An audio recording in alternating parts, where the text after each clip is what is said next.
আজকের আলোচ্য বিষয় বিভিন্ন ঘটনা থেকে শিক্ষা গ্রহণ, যেটা আল্লাহ রাব্বুল আলামিন 12 নম্বর সূরা ইউসুফের 111 নম্বর আয়াতে উল্লেখ করেছেন। আজকের আলোচনার ভিতরে আলোচনা আসবে লাইলাতুল কদর, সাদাকাতুল ফিতর এবং ইতিকাফ, তারপরে আসবে ওই আলোচনাগুলি। আল্লাহ রাব্বুল আলামিন কোরআনুল কারীমে বলেন, লাকাদ কানা ফি কসাসিহিম ইবরাতুল লিউলিল আলবাব। কিসাসুন শব্দটি এক বচন আর বহু বচন হচ্ছে কসস, অর্থাৎ কাহিনী সমূহ, দৃষ্টান্ত সমূহ, ঘটনা সমূহ। তো আল্লাহ রাব্বুল আলামিন কোরআনুল কারীমে বিভিন্ন ঘটনা বলেছেন, যেমন খিজির আলাইহিস সালাম এবং মুসা আলাইহিস সালামের ঘটনা, মুসা এবং ফিরাউনের ঘটনা, আসিয়া এবং ফিরাউনের ঘটনা, বিভিন্ন ঘটনা আল্লাহ দিয়েছেন। কেন? ইবরাতুল লিউলিল আলবাব, যারা জ্ঞান সম্পন্ন, বুদ্ধি সম্পন্ন মানুষ, তাদের জন্য শিক্ষণীয়। আর যারা গভীর জ্ঞান রাখে না, তারা বলবে ওই একটা কাহিনী, যেমন বলে ওই যে এই মোবাইলে একটা ইয়া হয়, এই যে যা বলিব ঘটনা হয় না, সত্য ঘটনা, তা এটা একটা ঘটনা, একটা কাহিনী মনে করো। আর যারা গভীর জ্ঞান রাখে তাদের জন্য হচ্ছে শিক্ষণীয়। আল্লাহ পাক বলেছে এখানে গভীর জ্ঞান থাকা লাগবে। মা কানা হাদিসান ইফতারা ওয়ালাকিন তাসদীকাল্লাযী বাইনা ইয়াদাইহি। কোরআনের কথাগুলি মিথ্যে নয়, উপহাসমূলক নয়, বানোয়াট কিংবা বাতিল নয়। এই কোরআন হচ্ছে আগেকার কিতাবের প্রত্যয়নকারী। প্রত্যয়নপত্র ছাড়া যেমন কাজ করা যায় না, এই কোরআন যদি না দিত তাহলে আগেকার কিতাবগুলি যে এসেছে বা নবী রাসূল যে এসেছে, এটা আমরা বিশ্বাস করতাম না, বুঝতাম না। এই কোরআন এসে ওইগুলিকে সাব্যস্ত করেছে, এই কোরআন এসে ওইগুলিকে গ্রান্টেড করেছে। কেন? আমরা এই কোরআনের মাধ্যমে জানতে পেরেছি আগে রাসূল এসেছে, কিতাব এসেছে। ওয়া তাফসীলা কুল্লি শাইইন ওয়া হুদাও ওয়া রাহমা। এই কোরআনটার মধ্যে রয়েছে পৃথিবীর সমস্ত কিছুর বর্ণনা, সমস্ত কিছুর বর্ণনা। এর এক একটা শব্দ বিশাল জ্ঞান রাখে। এবং রয়েছে হেদায়েতের দিশারি। দিশারি বলা হয় যিনি দিশা দেন, কান্ডারি বলা হয় যিনি মানুষের জন্য কিছু একটা করেন। কোরআন মানুষকে দিশা দেয়। ওয়া রাহমা, এটা হচ্ছে মানুষের জন্য অনুগ্রহ। কাদের জন্য? লিকাউমি ইউমিনুন, ঈমানদার সম্প্রদায়ের জন্য, অন্য কোন সম্প্রদায়ের জন্য নয়। যে হাদিসটি আমি আপনাদের সামনে তুলে ধরেছি সেটি হচ্ছে রাসূল আকরাম সাল্লাল্লাহু আলাইহি ওয়াসাল্লাম বলেন, ওয়াল্লাযী নাফসি বিয়াদিহি। ওমর রাদিয়াল্লাহু তাআলা সম্পর্কে বলেছে, ওয়াল্লাযী নাফসি বিয়াদিহি, আমি ওই সত্তার কসম করে বলছি যে এই সত্তার হাতে আমার জীবন এবং মরণ। মা লাকিয়াকা শাইতান কত্তু সালিকান ফাজ্জান ইল্লা সালাকা ফাজ্জান গায়রা ফাজ্জিকা। ওমর, আমি আল্লাহর নামে কসম করে বলি, তুমি যে পথে হাঁটো শয়তান সেই পথে হাঁটে না, বরং তোমার পথটা ছেড়ে দিয়ে অন্য পথে হাঁটে। সুবহানাল্লাহ। ওমর কি জিন ছিলেন? মালায়েকা ছিলেন? মানুষই ছিলেন। আজকের সময়ে এমন মানুষ হওয়াও সম্ভব। আচ্ছা, আয়াতটা পড়ে নিলাম, হাদিসটা পড়ে নিলাম। প্রিয় উপস্থিতি, প্রথমেই ইতিকাফ হচ্ছে আল্লাহর সাথে বিশেষ সম্পর্ক স্থাপনের জন্য বিশেষ জায়গায় একাকিত্বে থাকার নামই হলো ইতিকাফ। আল্লাহর সাথে বিশেষ সম্পর্ক স্থাপনের জন্য বিশেষ জায়গায়, বিশেষ জায়গা মানে মসজিদ, দুনিয়ার শ্রেষ্ঠ জায়গা, বিশেষ জায়গায় একাকিত্বে থাকার নামই হলো ইতিকাফ। ইতিকাফের অন্যতম একটি ফায়দা হলো লাইলাতুল কদর হাতছাড়া হবে না। আর একটি মাত্র লাইলাতুল কদর যদি পাওয়া যায়, একটা রুকু যদি ওই রাত্রে পড়ে যায়, একটা সাজদা যদি পড়ে যায়, একটা ইফতার যদি পড়ে যায়, একটা কিয়ামুল লাইল যদি পড়ে যায়, তাহলে তার ব্যাপারটা হচ্ছে এমন, 83 বছর 4 মাস রুকু দিলে যা হবে, সাজদা দিলে যা হবে, সিয়াম রাখলে যা হবে, তার চাইতে বেশি হবে। বাস, আমি আর সামনে বাড়তে চাই। গেল ইতিকাফ, গেল লাইলাতুল কদর। আর বিশেষ বর্ণনার জন্য বড় বড় সাহিব রয়েছে, আপনারা শুনে নেবেন, অনুরোধ রইল। আর সাদাকাতুল ফিতর হচ্ছে, সাদাকা শব্দের অর্থ হচ্ছে দান, ফিতর শব্দের অর্থ হচ্ছে ভঙ্গ করা। অর্থাৎ যেই দানের মাধ্যমে আমরা সিয়ামের সমাপ্তি ঘোষণা করি সেটাকে বলা হয় সাদাকাতুল ফিতর। সাদাকাতুল ফিতর হচ্ছে গরিব মিসকিনের হক, যেটা তাদের হাতে পৌঁছিয়ে দিতে হবে। সাদাকাতুল ফিতর বাড়িতে এসে নিয়ে যাবে, ব্যাপারটা এমন নয়। বাড়িতে এসে নিয়ে গেলে আত্মমর্যাদার হানি হবে। এই জন্য ধনী শ্রেণীর দায়িত্ব হচ্ছে, যারা সাদাকাতুল ফিতর দিতে পারবে এমন শ্রেণীর লোকদের দায়িত্ব হচ্ছে সমাজের লোকদেরকে চিহ্নিত করে তাদের বাসায় পৌঁছে দেওয়া। দ্যাটস রুলস অফ ইসলাম, এইটাই ইসলামের রুলস। তারপরে পৌঁছিয়ে দিতে হবে। এখন কতটুকু দিবেন? 2.5 কেজি চাউলের, অর্থাৎ যে অঞ্চলে যে খাদ্য প্রসিদ্ধ এবং প্রচলিত, যেটাকে মানুষ জীবন ধারণ করে, ওই অঞ্চলে ওই বিষয়টির 2.5 কেজির মূল্য ধরে যা আসে তাই দিতে হবে। আর সেটা দিতে হবে জনপ্রতি। ওই দিন যদি কোনো সন্তান জন্মগ্রহণ করে, ওই সন্তানের জন্য সাদাকাতুল ফিতর ওয়াজিব হয়ে যায়। এটা আদায় করতে হবে ঈদের চাঁদ ওঠার পর থেকে সলাতুল ঈদগাহে যাওয়ার আগে, এই সময়টুকুর ভিতরে। এরপরেও দেওয়া যাবে।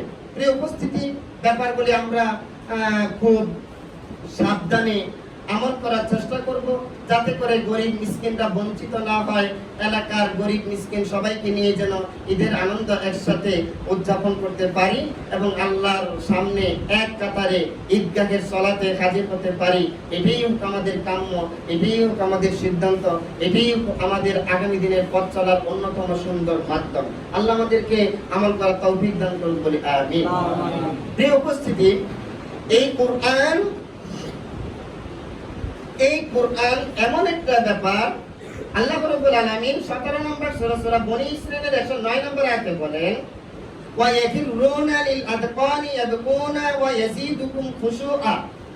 যখন এই কোরআন অবতীর্ণ হতো আর যারা ঈমান গ্রহণ করত, তাদের হৃদয়ে যখন এই কোরআনের বাণীগুলি বুঝতে শুরু করলো, হৃদয় যখন অনুধাবন করতে লাগলো, তখন তারা অধমুখী হয়ে, অবনমিত হয়ে সাজদায় লুটিয়ে পড়তো। ওয়ায়াবকুনা, আর তাদের চোখ থেকে পানি পড়তো। ওয়ায়াজিদুকুম খুশুআ, আর তাদের ভয় বেড়ে যেত। আজকে সম্পূর্ণ কোরআন আমাদের আছে, কিন্তু আমাদের চোখ থেকে পানি খুব কমই পড়ে, আমরা বিনম্র খুব কমই হই। অথচ তারা কেঁদে কেঁদে সাজদাতে লুটিয়ে পড়তো। কেন? তারা ছিল জাহিলিয়াতের লোক। জাহিলিয়াতের সমাজে তারা শান্তি পেত না। আর এই কোরআন যখন একটা একটা বিধান নিয়ে পৃথিবীতে আসতেছিল, একটা একটা পাওয়ার পরে তাদের কলিজা, মানে ঈমান শুধু পার্সেন্টেজ হারে বাড়তেছিল। এই মজা পাওয়ার কারণে, স্বাদ পাওয়ার কারণে অঝর দ্বারাই তাদের চোখ থেকে পানি পড়ে যেত আর তারা সাজদায় পড়ে যেত। শুকরানা স্বরূপ, আল্লাহ তুমি কি দিতেছো? সুবহানাল্লাহ। এটা যে নিয়ামত, এটা যে মানে হারানো সম্পদ, যেটার জন্য আমরা তাকিয়েছিলাম, যেটা আবু জাহেল দিতে পারে না, আবু লাহাব দিতে পারে না, এমন কিছু পাওয়ার কারণে তারা সাজদায় পড়ে যেত। এই উপস্থিতি, এই কোরআন একটা আকর্ষণীয় কিতাব। এই কোরআন মানুষকে মন্ত্রের মতো মুগ্ধ করে। মন্ত্র তো এটা মানুষের বানানো, বরং কোরআনই এমন একটা বস্তু, এমন একটা বিশেষায়িত বৈশিষ্ট্য, যেটা মানুষ আস্তিক নাস্তিক সমস্ত শ্রেণীর মানুষকে হৃদয় কেড়ে নেয়। যেমন আল্লাহর রাসূল সাল্লাল্লাহু আলাইহি ওয়াসাল্লাম ঘরে বসে কোরআন তেলাওয়াত করতেছিলেন, ঘরে বসে কোরআন তেলাওয়াত করতেছিলেন। এই কোরআন মানুষের হৃদয় ছুঁয়ে যায়। আবু লাহাব, উতবা, সাইবা, মুগীরা, তারা ঘরের কোনায় গিয়ে রাতের বেলায় বেড়ার মধ্যে কান লাগিয়ে কোরআন তেলাওয়াত শুনত। এক হচ্ছে হাফেজ তাকরিমের কণ্ঠ, বুঝতেই পারেন। হাফেজ নাজমুস সাকিব কণ্ঠ বুঝতেই পারেন। কাবার ইমাম, সাবেক ইমাম আব্দুর রহমান আস-সুদাইসি, মিশরের প্রসিদ্ধ ইমাম, সেটা হচ্ছে রশিদ আল আফাসি, তাদের তেলাওয়াত শুনলে বুঝতেই পারেন। সাধারণ আদনা উম্মতের তেলাওয়াত যদি হয় এই, আর যার উপরে কোরআনটা নাজিল হচ্ছে ওনার মুখ থেকে যখন তেলাওয়াত হয়, তেলাওয়াতটা কেমন হবে? এই জন্য ভিতর থেকে তারা জেগে উঠতো। সমাজের নেতৃবৃন্দরা এই রাতের বেলায় মুহাম্মদ সাল্লাল্লাহু আলাইহি ওয়াসাল্লামের ঘরের আশেপাশে থেকে কোরআন তেলাওয়াত শুনতো। সবাই এক এক জায়গায় কান পেতে শুনতো। আখিরি রজনীতে তারা যখন বাসায় ফিরবে, এমন সময় অন্ধকার রাতে একজন নেতা, তথাকথিত নেতা, একজন নেতা, পার্টি নেতা আরেকজন পার্টি নেতার গায়ে ধাক্কা লাগবে। কে? আবুল আহাব। তুমি কে? আবু সুফিয়ান। তুমি কে? উতবা। তুমি কে? সাইবা। কেন এসেছো? তুমি কেন এসেছো? ওই যে তেলাওয়াত শুনতে। আমিও তো এই জন্য এসেছি। ও আচ্ছা ঠিক আছে, আচ্ছা ঠিক আছে। এই শোনো, আগামীকাল কিন্তু আসা যাবে না তেলাওয়াত শুনতে। এই সিদ্ধান্তটা নিচ্ছে আবু জাহেল। কে নিচ্ছে? আবু জাহেল। আগামীকালকে কিন্তু এসো না, ওয়াদা দাও, কোনো কিছু হলে প্রমিস। এখন যেটা ওই ব্রিটিশদের বানানো ভাষা দিয়ে বলে প্রমিস, প্রমিস দাও। তো তখন তারা প্রমিস দিল আবু জাহেলের হাতে। আচ্ছা ঠিক আছে, আসবো না। তো এখন কর্মীরা ভাবতেছে, নেতা যখন প্রমিস গ্রহণ করছে, নেতা তো আর আসবে না, আমরা গেলে সমস্যা নাই। এখন কর্মীরা আসলো, আর আবু জাহেল ভাবতেছে, আমি যখন ওয়াদা গ্রহণ করলাম তারা আসবে না, আমি আজকে শুনতে পারবো। আবু জাহেলও আসলো, ঘটনাক্রমে সবাই আসলো। নেতা ভাবছে কর্মী আসবে না, কর্মী ভাবছে নেতা আসবে না। অবশেষে নেতাও আসলো, কর্মীও আসলো। তেলাওয়াত শোনার পরে যখন আবার বাড়িতে ফিরতে লাগলো, আবার আগের দিনের ঘটনার ন্যায় গায়ে ধাক্কা লাগছে। তুমি কে? আমি উমুক। তুমি কে? আমি উমুক। হ্যাঁ, বললাম না আসবা না, কথা দেও নাই। তখন কর্মীরা বলছে, নেতাগিরি সব জায়গায় চলে না, আপনি আমাদের কাছ থেকে ওয়াদা নিছেন না, তো আপনি লিডার হয়ে আপনি আসছেন কেন? এই জবাব আগে দেন। তো এখন তো লা জবাব, আবু জাহেলের মুখে আর কোনো জবাব নাই। এখন কি করবে?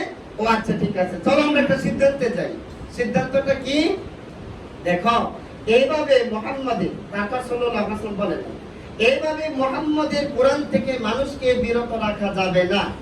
তাহলে আমরাই নিজেরাই যদি আমরা এভাবে আকৃষ্ট হই, তাহলে আমরা যাদেরকে লিড দিচ্ছি সমাজে, আমাদের এই ঘটনা যদি অধীনস্থ লোকেরা জেনে যায়, অবস্থা খুব বিপরীত হবে। হিতে বিপরীত হবে। তাহলে এক কাজ করা যাক, মুহাম্মদ সাল্লাল্লাহু আলাইহি ওয়াসাল্লামের তেলাওয়াত যেখানে হয়, যেখানে আলোচনা হয়, আবৃত্তি হয়, সেখানে আমরা গন্ডগোল, হট্টগোল, তালগোল, হাঙ্গাতাঙ্গামা বাদিয়ে দিব, যাতে এই আওয়াজগুলি মানুষের কর্ণ কুকুরে যেতে না পারে। নেতাদের সিদ্ধান্ত। তখন আল্লাহ রাব্বুল আলামিন 41 নম্বর সূরা সূরা হামিম সাজদাতে আল্লাহ বলে দিলেন, ওয়াকাল আল্লাযীনা কাফারু লা তাসমাউ লিহাদাল কুরআনি ওয়ালগাউ ফীহি লাআল্লাকুম তাগলিবুন। ওয়াকাল আল্লাযীনা কাফারু, আর কাফেররা বলে, লা তাসমাউ লিহাদাল কুরআন, এই কোরআন শুনিও না। এতটুকুন বললে একটা ব্যাপার ছিল, এখানে লিমিটেশন নেই, বরং বলছে নিজেরা তো শুনবো না, কোথাও যদি শোনানোর ব্যবস্থা হয় মুহাম্মদের পক্ষ থেকে, আমরা সেখানে হট্টগোল লাগাবো, যাতে করে এই আওয়াজগুলি অন্যদের কানে না যেতে পারে। তাহলে আমরা কি হবো? লাআল্লাকুম তাগলিবুন, তাহলে আমরা বিজয়ী হব। কি হব? তাহলে কাফেররা নিজেরাই শুধু কোরআন মানে না এবং অন্যদেরকেও মানতে দেয় না। বিভিন্ন মাহফিলে যখন আলোচনা তীব্র আকার ধারণ করে, তখন কিছু বকাটে ছেলেদেরকে লেলিয়ে দেয়, জেনারেটরের তার বিচ্ছিন্ন করে দেওয়ার জন্য অথবা মেইন সুইচ অফ করে দেওয়ার জন্য। অর্থাৎ উপস্থিত একটা বিঘ্ন ঘটিয়ে এই 20,000 জনতা যাতে কোরআন না শুনতে পারে, এটা রাষ্ট্রীয়ভাবে এবং পলিটিক্যাল ভাবে করা হয়েছে। তাহলে যেন বোঝা গেল ওই আয়াত আর বর্তমান অবস্থা একেবারে মিল। কথা কি ঠিক নয়? সামনে বাধা দিলে তো পিটুনি খাবে, জুতা আসবে তার গায়ে, জুতার বৃষ্টি আসবে। এটা না করে কোথাও লাইন বিচ্ছিন্ন করা যায়, ওইটা করে।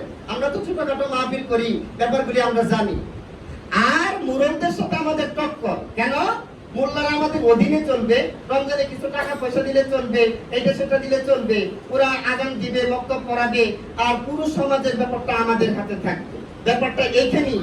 এইগুলি মেনে নিয়ে যে ইমাম কাজ করে সবার কাছে ভালো থাকে, এইগুলির এগেইনস্টে এসে যে ইমাম কাজ করে সেই ইমাম মাসে মাসে মসজিদ চেঞ্জ করে। মাসে মাসে, কারণ এক মাসের আগে বিদায় দেওয়া কঠিন। সবাই বলে আচ্ছা আসছে, এক মাস পড়তে দে, 4টা জমা পড়তে দে, পরে একটা কিছু করি। আরেক জায়গায় গেলে তো নেওয়ার পরে বিদায় দিতে পারে না, অন্তত 1 মাস কাজ করতে পারে। প্রিয় উপস্থিতি, তারপরে কোরআন মানুষকে কিভাবে আকৃষ্ট করে। উমর রাদিয়াল্লাহু তাআলা আনহু ইসলাম গ্রহণের আগের ঘটনা। আপনি এই কোরআনকে যদি আপনি লাগাতার পরে, তারপরে এই কোরআনটাকে আপনার কাছে প্রবন্ধের মতো, গদ্যের মতো মনে হবে।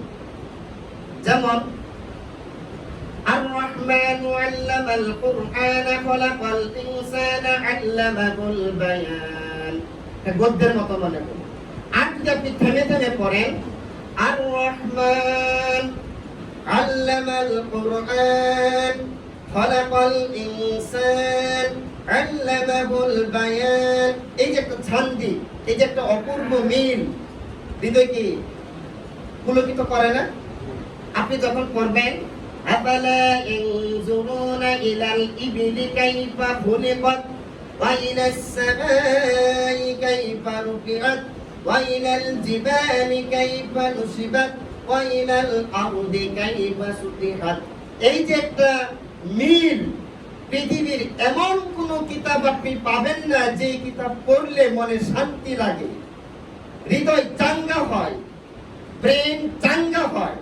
তাহলে ধীরে ধীরে পড়লে সেটা হয় কবিতার মতো, আর লাগাতার পড়লে সেটা হয় প্রবন্ধের মতো। উমর রাদিয়াল্লাহু তাআলা আনহু চিন্তা করলেন রাসূল সাল্লাল্লাহু আলাইহি সাল্লামকে নির্যাতন করবে। এই লক্ষ্যে তিনি হাঁটতেছিলেন, খুঁজতেছিলেন, পেয়ে গেলেন রাসূল আকরাম সাল্লাল্লাহু আলাইহি সাল্লাম। তিনি তখন মসজিদে হারামে সালাতরত অবস্থায়।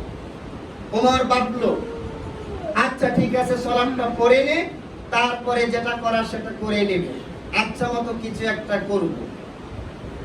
কারণ কোরআন এমন সব ব্যাপারাদি উল্লেখ করেছে যেটা অবর্ণনীয় এবং যেটা ভাষায় ব্যক্ত করার মতো নয়। ওমর রাদিয়াল্লাহু তাআলা আনহু চিন্তা করতে লাগলেন এই কোরআনটার ব্যাপারে। এই রকম ভাবে জিনে শিখিয়ে দিয়েছে, গণকের মতো কথা বলে দিতে পারে, কবির মতো শব্দ চয়ন করতে পারে। এই ব্যাপারগুলি যখন ওমর রাদিয়াল্লাহু তাআলা আনহুর ভিতরে কাজ করতে লাগলো, তখন রাসূল সাল্লাল্লাহু আলাইহি সাল্লাম সালাতে পড়তেছিলেন ইন্নাহু লাকাউলু রাসূলিন কারীম। ওমর রাদিয়াল্লাহু তাআলা আনহু ভাবলেন এটা জিনেরা শিখিয়ে দেয়। এটা বাবার সাথে সাথে সালাতেই রাসূল সাল্লাল্লাহু আলাইহি ওয়াসাল্লাম পড়তেছেন ইন্নাহু লাকাউলু রাসূলিন কারীম। এটা কোনো জিনদের শেখানো উক্তি নয়, এটা হচ্ছে সম্মানিত বার্তা বাহকের বার্তা। ইন্নাহু লা রাসূলুন কারীম, সম্মানিত বার্তা বাহকের বার্তা। তখন তিনি ভাবলো, তাহলে এটা যদি সম্মানিত বার্তা বাহকের বার্তা হয়, তাহলে আমার প্রশ্নের জবাব আমি জায়গায় পেয়ে গেলাম, তাহলে সেটা কবির কথা। তা না বলে এত সুন্দর করে এত মিল রেখে কিভাবে পড়ে, যে রাসূল নাম লিখতে জানে না, সই করতে জানে না, জীবনে কোথাও পড়াশোনা করে নাই, আমাদের কাছে এসে রাজনীতি শিখে নাই, কোনো জায়গায় যায় নাই, তিনি এমন ভাবে এইগুলি বলে কি করে? আল্লাহ রাব্বুল আলামিন পরের আয়াতে রাসূলুল্লাহর মুখ থেকে বের করে দিলেন ওমা হুয়া বিকাউলি শাইর, এটা কোনো কবির কথা নয়। কলিলাম মা তুমিনুন, তোমরা অল্প সংখ্যকই ঈমান এনে থাকো। ওমর রাদিয়াল্লাহু তাআলা আশ্চর্য হয়ে গেলেন, আমার মনের ভিতরে যেটা উদ্রেক হচ্ছে, উদ্ভব হচ্ছে, ওইটাই তিনি তেলাওয়াত করতেছে, ব্যাপারটা মনে হয় গণক হয়ে গিয়েছে। প্রথমে বলেছে জিনেরা শিখিয়েছে, তারপরে বলেছে কারণ গণকে বলতে পারে তোমার আগামী দিন কি হবে, তুমুক দিন কি হবে, যদিও তারা বলতে পারে না, সাধারণ মানুষের বিশ্বাস গণকে এমনটি করে। তখন আল্লাহ রাব্বুল আলামিন আবার নবীজির মুখ থেকে বের করলেন, না না, ওমা হুয়া বিকাউলি কাহিন, এটা কোনো গণকের কথাও নয়। কলিলাম মা তাযাক্কারুন, তোমরা অল্প সংখ্যকই উপদেশ গ্রহণ করো। ওমর রাদিয়াল্লাহু তাআলা জায়গায় ভদ্র হতে বলেন। আকাশে ডাটা পড়লে, আকাশ থেকে ডাটা পড়লে মানুষ যেমন আহত হয়, বজ্রাহত হয়, জায়গায় এইরকম আহত হয়ে গেলেন, যেটা ভাবি সেটাই উত্তর চলে আসে। ব্যাপারটা কি? তাহলে এটা যদি জিনদের কথা না হয়, গণকদের কথা না হয়, কবিদের কথা না হয়, তাহলে এটা কি? সাথে সাথে জবাব চলে আসলো, তানজিলুম মির রাব্বিল আলামিন। আল্লাহু আকবার। এটা হচ্ছে বিশ্ব জগতের প্রতিপালকের পক্ষ থেকে আসা, বিশ্ব জগতের প্রতিপালকের পক্ষ থেকে আসা। ওমর রাদিয়াল্লাহু তাআলা আনহু হৃদয়ে বাণীগুলি যেন গ্রথিত হতে লাগলো, সুই দিয়ে যেমন কিছু গাঁথে, এই বাণীগুলি ওমর রাদিয়াল্লাহু তাআলা আনহুর হৃদয়ে এরকম গাঁথনি হয়ে হৃদয় মূলে বদ্ধমূল হওয়া শুরু করলো। ওমর রাদিয়াল্লাহু তাআলা একটা পর্যায়ে ইসলাম গ্রহণ করলো। বুঝাতে চাচ্ছি যে কুরআন স্বাভাবিকভাবেই কুফার হোক আর ঈমানদার হোক, মানুষের হৃদয়কে ছুঁয়ে যায়, মানুষের হৃদয়কে ছুঁয়ে যায়। বিভিন্ন ঘটনা পৃথিবীতে অহরহ আছে, এবং বিভিন্ন নায়ক নায়িকা যারা আইডল আইকন তথাকথিত, এরা দিন দিন ইসলাম ধর্ম গ্রহণ করতেছে, আপনারা জানেন এবং ভবিষ্যতেও জানবেন, দেখতেছেন এবং দেখবেন। কোরআন এমনই একটা ব্যাপার, এটা এসেছে বিশ্ব জয়ের জন্য, এটা এসেছে বিশ্ব শাসনের জন্য, এটা এসেছে বিশ্বের মানুষকে মুক্ত করার জন্য, এটা এসেছে কোনো রকম পার্থক্য সমাজে থাকবে না, কোনো শ্রেণী বৈষম্য থাকবে না, মালিক এবং কর্মচারীর মধ্যে মারামারি হবে না, ধনী এবং গরিবের মধ্যে ব্যবধান থাকবে না, কালা এবং সাদার মধ্যে তফাৎ থাকবে না, মানুষ একজন উঁচু থাকবে আরেকজন নিচু থাকবে, এই বলে অহংকারী হবে না। কোরআন এসেছে সব কিছুকে শেষ করে দিয়ে একটা ব্যালেন্সফুল সোসাইটিতে সুন্দর একজন মানুষ হয়ে বসবাস করে জান্নাতের অধিকারী হওয়া। জান্নাতের প্রিয় উপস্থিতি, এই ব্যাপারে একটি প্রসিদ্ধ ঘটনা ইতিহাসের পাতা থেকে। আব্দুল্লাহ বিন মুবারক রাহমাতুল্লাহ, তিনি ছিলেন তৎকালীন যুগ শ্রেষ্ঠ আলেম, যুগ শ্রেষ্ঠ আলেম। তিনার ব্যাপারে অন্যান্য মনীষীরা বলে থাকে যে আব্দুল্লাহ বিন মুবারক 6 মাস জিহাদ করতেন, 6 মাস দাস দিতেন। 6 মাস জিহাদ করতেন আর 6 মাস, সবাই বলেন 6 মাস জিহাদ করতেন আর 6 মাস। এই পয়েন্ট থেকে যদি বলি, আব্দুল্লাহ বিন আব্দুর রাজ্জাক অথবা আব্দুর রাজ্জাক বিন ইউসুফ অথবা মিজানুর রহমান আল আজহারি সাহেব যদি 6 মাস মাহফিল করত আর 6 মাস অস্ত্র সহকারে মুজাহিদ তৈরি করত, মুজাফফর বিন মহসিন সাহেব যদি 6 মাস দাস দিত আর 6 মাস মুজাহিদ তৈরি করত, তাহলে একটা ব্যালেন্স থাকতো। কি থাকতো? কথা বলেন, কি থাকতো? তাহলে তারা তো সালাম, তাহলে আমরা মাহফিলটাকে দাস নিছি, জুমার খুতবাটাকে দাস নিছি, জীবনটাই দাসে কাটিয়ে দিচ্ছি, ওইটা একেবারে অনুপস্থিত, ওইটা একেবারে জাতি ঠিক করতে পারবে না। ওই জিনিসটাকে বাদ দিয়ে জাতি ঠিক করতে পারবে না, কারণ জাতিকে দমন করার জন্য ব্রিটিশরা আলাদা বাহিনী তৈরি করে রাখছে। আলেমরা যদি জাতিকে ঠিক করতে চায়, তাহলে ইসলামের পূর্ণ রূপ নিয়েই করতে হবে, যদিও সেটা 5000 বছর পরে হয়, যদিও সেটা। একটা জিনিস ধরে আমরা মাদ্রাসা চালাচ্ছি, আরেকটা জিনিস আমরা একেবারে ছেড়ে দিছি। মানুষ মনে করতেছে ওরে বাবা, যে বড় বড় কথা কয়, এত বড় সেলিব্রিটি, এত বড় আলেম, ওনার মধ্যে কি কমতি থাকতে পারে? এটা ভুল, এটা তাদের মধ্যে কমতি থাকতে।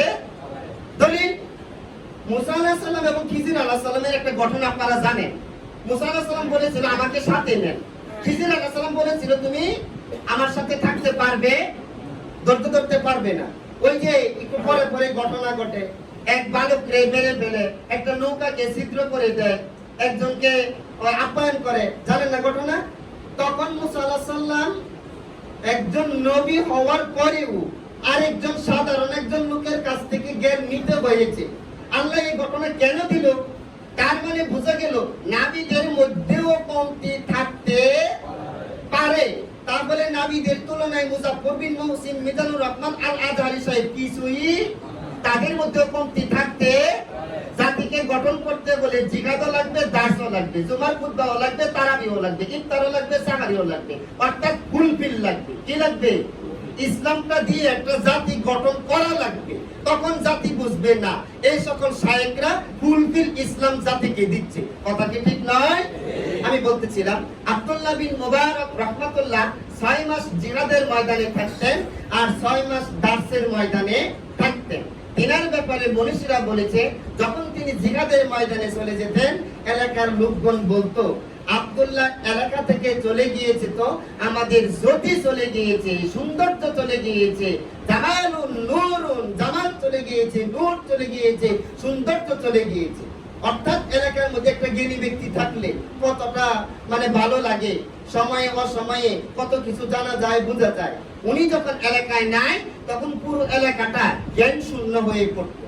আর বন্ধুদের মধ্যে যখন অন্যদের ব্যাপারে আলোচনা হতো তখন তারা বলতো এই সকল আলেমগণ হচ্ছে আকাশের তারকা, আর আকাশের তারকার কাছে আব্দুল্লাহ বিন মুবারক রাহমাতুল্লাহ হচ্ছে পূর্ণিমার চাঁদ। সুবহানাল্লাহ বলবেন। আব্দুল্লাহ বিন মুবারক রাহমাতুল্লাহ এত বড় একজন পণ্ডিত এবং বিচক্ষণ এবং প্রাজ্ঞ এবং বিজ্ঞ মুহাদ্দিস ছিলেন। তিনি একবার হজে গেলেন। হজে যাওয়ার পরে হজের সমস্ত কার্যক্রম সম্পন্ন করার পরে যখন ফিরবেন, ফেরার পথে কাবার চত্বরে একজনকে শায়িত অবস্থায় পেলেন। কাছে গেলেন দেখার জন্য, জানার জন্য। কাছে গিয়ে তিনি সালাম দিলেন, অর্থাৎ পুরুষ না মহিলা ব্যাপারটা কি বোঝার জন্য তিনি সালাম দিলেন, আসসালামু আলাইকুম ওয়া রাহমাতুল্লাহ। সালামের জবাব স্বাভাবিকভাবে ওয়া আলাইকুম আসসালাম ওয়া রাহমাতুল্লাহ আসার কথা। এটা না এসে চাদরের ভিতর থেকে জবাব আসলো সালামুন কওলাম মির রাব্বির রহিম। সালামুন কওলাম মির রাব্বির রহিম, মহাপ্রতিপালকের পরওয়ারদিগারের পক্ষ থেকে তোমার উপর শান্তি বর্ষিত হোক। অর্থাৎ কোরআনের একটা আয়াত চলে আসলো। সেটা ছিল একজন বৃদ্ধা নারী, বৃদ্ধা মহিলা। তারপরে জিজ্ঞেস করলো আপনি এখানে কি করেন? মহিলা কোরআন থেকে জবাব দিল মাইয়ুদলিলিল্লাহু ফালা হাদিয়া লাহ। আল্লাহ যাকে পথহারা করেন তাকে কেউ পথ দেখাতে পারে না। মহিলা আব্দুল্লাহ বিন মুবারক রাহমাতুল্লাহকে বোঝাতে চাইলেন যে আমি হজ করতে এসেছি, আমি পথ ভুল করে আমি এখানে পড়ে আছি, আমার সঙ্গী সাথীরা চলে গিয়েছে। মুহাদ্দিস সাহেব তখন আবার জিজ্ঞেস করলেন এখানে কতদিন যাবত আছেন? মহিলা আবার কোরআন থেকে জবাব দিলেন সালাসা লায়ালিন সাবিয়া। 3 রাত পূর্ণ হয়ে গেল। মুহাদ্দিস সাহেব অবাক, 3 রাত 3 দিন কেটে গেল। আচ্ছা মা আপনি খান কি? আপনার পানাহারের বন্দোবস্ত কি? তখন তিনি কোরআন থেকে একটি আয়াত বলে দিলেন ওয়াল্লাযী হুয়া ইউতঈমুনি ওয়া ইয়াসকিন।